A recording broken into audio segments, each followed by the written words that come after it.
এক বিশেষ খবৰৰ সৈতে SI News 24 দৰ্শকসকলক স্বাগতম জনাইছোঁ।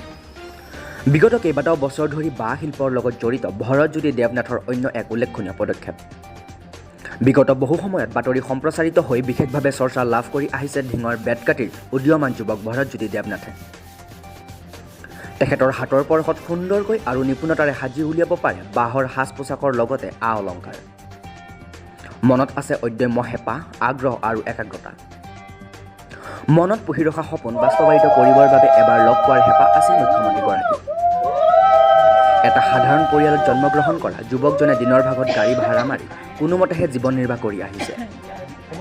যোৱা 25 তাৰিখে অসমৰ মুখ্যমন্ত্ৰী হিমন্ত বিশ্ব শৰ্মাক লগ ধৰি নিজ হাতেৰে নিৰ্মাণ কৰা এখনি বাঁহৰ গামোচা আৰু এটা বাঁহৰ পাগুৰি উপহাৰ হিচাপে নিজে পিন্ধাই সন্তোষ অনুভৱ কৰিলে যুৱকজনে।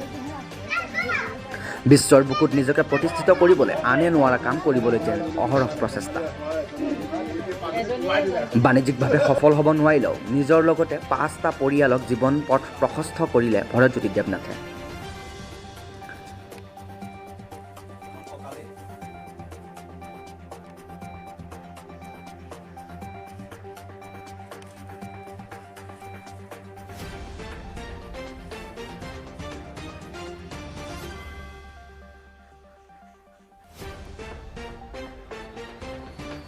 আশীৰ্বাদটোৱে চবতকৈ ডাঙৰ, গতিকে তেখেতৰ আশীৰ্বাদ পাইছোঁ যেতিয়া মই মোৰ যিখিনি সপোন মই ছাকচেছ কৰিব পাৰিম। মই পৰিকল্পনাটো মোৰ এই বাঁহ শিল্পৰ জৰিয়তে মই বিশ্বজয় এটা প্ৰচেষ্টা হাতত লৈ আছোঁ। মোৰ বাঁহ শিল্পৰ জৰিয়তে বিশেষকৈ মোৰ বেম্বো কষ্টিম মানে বাঁহৰ পোচাকখিনিৰ জৰিয়তে। আৰু মই আজিলৈকে এইখিনি বস্তু ক'ৰবাত দেখা পোৱা নাই বা সেনেকৈ শুনা নাই যে বাঁহৰ এইখিনি বস্তু হৈছে, গতিকে এইখিনি বস্তু কৰিব পাইছোঁ।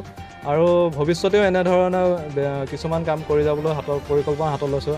আমাৰ যি তিৱাসকলে যিটো পোচাক পৰিধান কৰে সেই পোচাকটো কাম কৰি আছোঁ। লগতে আমাৰ শিৱৰ যি পোচাকৰ সদৃশ এযোৰ পোচাক মই অলৰেডি কৰিয়ে আছোঁ কামখিনি। আৰু লগতে আপোনাৰ এখন ভাওনাৰ পোচাকৰ সম্পূৰ্ণ কাম কৰি আছোঁ। গতিকে সেইটো মোৰ কাৰণে খুবেই ভাল দিন বুলি মই এটা কাৰণে ভাবি লৈছোঁ।